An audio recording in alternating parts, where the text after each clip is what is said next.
Hello नमस्ते everyone. म तपाईँहरूसँग चाहिँ आफ्नै पारामा आएको छु आज होइन। म किन आएँ भन्ने कुराहरू चाहिँ म तपाईँलाई भन्छु। जुन तपाईँले यो घिउ देख्नुभयो नि, कता गयो यो घिउ देख्नुभएको छ नि, यो घिउ भोरी थियो के, भोरी थियो। खाएर चाहिँ मैले यति पोखेलाई खाएर चाहिँ मैले यति बनाएको हो। यो घिउ हो, देख्नुभयो नि। यो कालो कालो के हो भनेर सोध्नु होला। यो कालो कालो चाहिँ बिलौनी भन्छ यसलाई, बिलौनी भन्छ। यो बिलौनी हो। ए कसरी अप्ठ्यारो भयो क्या मलाई। अनि यो चाहिँ बिलौनी हो। यो ओरिजिनल गाउँको घिउ भनेर मगाएको हो। अब आफ्नै घरमा आफैले चाहिँ कहिले पनि त्यस्तो हुँदैन। यो बेच्ने घिउ, बेच्ने ओरिजिनल नै भनेर बेच्ने अब बिजनेस हुन्छ नि। गाउँघरमा एउटा दुईवटा भैँसी पाल्यो अनि त्यस पछाडि अरू केही छैन, यस्तै घिउ बनायो अनि बेच्यो। अनि आम्दानी पनि गर्नु पर्यो, सबै त पुग्दैन, अलिअलि त केही गर्नुपर्छ भन्ने एउटा बिजनेसमा लगेको हुन्छ। कोही आफ्नो मान्छे मगाएको ठाउँमा दिउँ अनि अब पैसा आइहाल्छ भन्ने हुन्छ होइन। त्यो भएर चाहिँ गाउँघरको मान्छेहरूले चाहिँ अब अलिकति अब आयमूलक पनि काम गरेको हुन्छ। यो घिउ भैँसीको प्योर घिउ हो।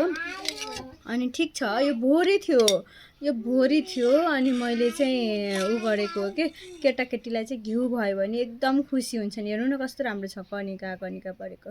अनि एकदम खुसी हुन्छन्, खाना पनि राम्रोसँग खान्छन्। अनि मैले चाहिँ घिउ टुटाउँदिनँ घरमा, सकेसम्म 1-2 दिन भएन छुट्टै कुरा, नत्र घिउ टुट्दैन होइन। बच्चाहरू सानो भए पछाडि गाह्रो हुन्छ क्या सबै कुरा म्यानेज गर्नलाई। अनि त्यस पछाडि मैले चाहिँ घिउ तपाईँहरूलाई चाहिँ किन देखाएँ भन्ने कुराहरू, हामी कस्तो खालको खानेकुराहरू चाहिँ खाइरहेका छौँ भन्ने हामीलाई आफैलाई पनि थाहा हुँदैन।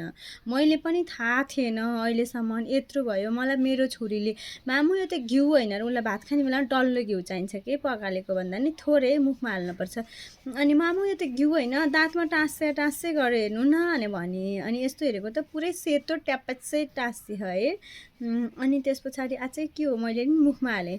मुखमा हाल्दाखेरि अनि त्यो पग्लेको घिउ त अलरेडी त्यो पग्लिहाल्यो। अनि अब त्यो जमेको, यस्तो जमेको घिउ चाहिँ अनि मैले मुखमा हालेर एकछिन यसरी त्यो खेलाएको त घिउ जति गयो भित्र निले। अनि त्यस पछाडि त्यो सेतो चाहिँ के, त्यो दाँतमा टाँसिएर बस्यो। अनि म त अचम्म परेँ। अनि म मात्रै हो कि कसलाई सेयर गरौँ के, अब मेरो चाहिँ सबैभन्दा नजिकको होइन टिकटक मेरो साथी, अनि टिकटकमा सेयर गर्छु भन्ने सोचेँ। यो घिउ तपाईँहरूले देख्नुभएको छ। यो घिउ मैले अब हेर्नु है, यो टाँसेको चाहिँ घिउ है। अब यो टाँसेको यहाँबाट यसरी लिएँ है, तपाईँहरूले देख्नुभएको छ होइन, यसरी लिएँ है। यो मैले जुठिहाल्छु केही भएन, यो मैले नि युज गर्ने हो, सकिसके त्यही पनि है। हेर्नु है, अब मैले यसको रिजल्ट के देखाउँछु।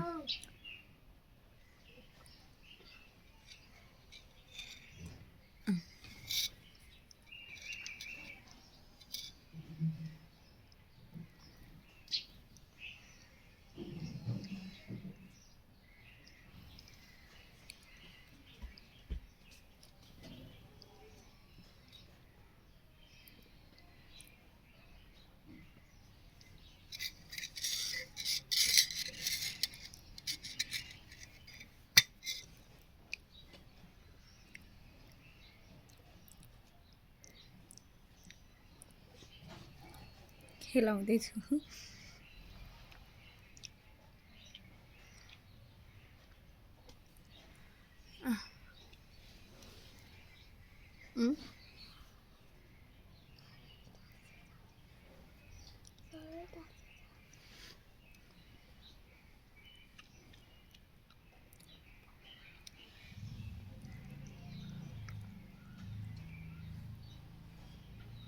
हेर्नुहोस् न, यो चाहिँ नगएको हो के, यो चाहिँ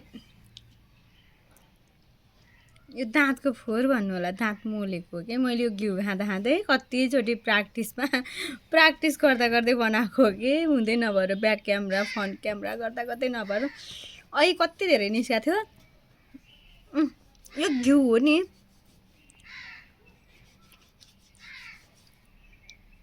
यस्तो क्या, हेर्नु न, देख्नुभयो नि, यस्तो के यो प्र्याक्टिस गर्दा गर्दै हात नै कस्तो भइसक्यो हेर्नु न यस्तो के लेपेस यस्तो यस्तो चाहिँ आउँछ कि यो के हो कि यो अचम्म लाग्छ मलाई यो घिउ त यस्तो त हुँदैन खाए पछाडि पग्लिन्छ मुखमा नुहाउने जसरी हराउँछ कि घिउ नुहाउने खाएको छ नि हजुरलाई मही पारे पछाडि आउने सेतो घिउ सेम त्यही हो तर यस्तो दाँतमा अनि त्यस पछाडि यस्तो माथि अनि दाँत साइडमा अनि त्यसरी अड्केर बस्ने अनि सेतो कञ्चन भइजाने अनि त्यो ल्याप्यासे हुने क्या लेप्सिने क्या हो त्यस्तो हुन्छ अनि त्यो हुनु चाहिँ किन हो त्यो ओरिजिनल घिउमा त्यस्तो हुन्छ भने तपाईँहरूकोतिर कस्तो छ मलाई थाहा भएन त्यसको लागि मलाई कमेन्ट गरिदिनुहोस् होइन मेरोमा चाहिँ अब मेरो घरमा मैले घरबाट लिएर आएको घिउमा न मेरो माइतको घिउमा न मेरो घरको घिउमा चाहिँ मैले त्यस्तो पाइनँ क्या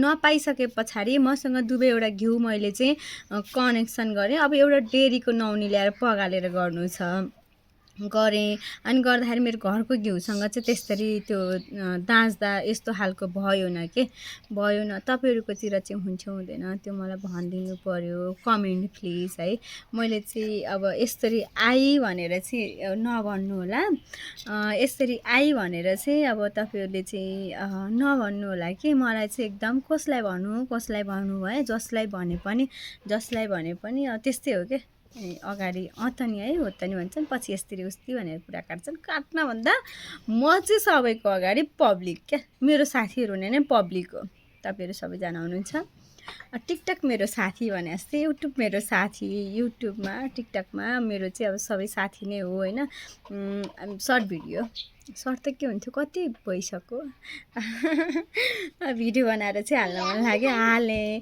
thank you for watching please comment कता हो यो गर्ने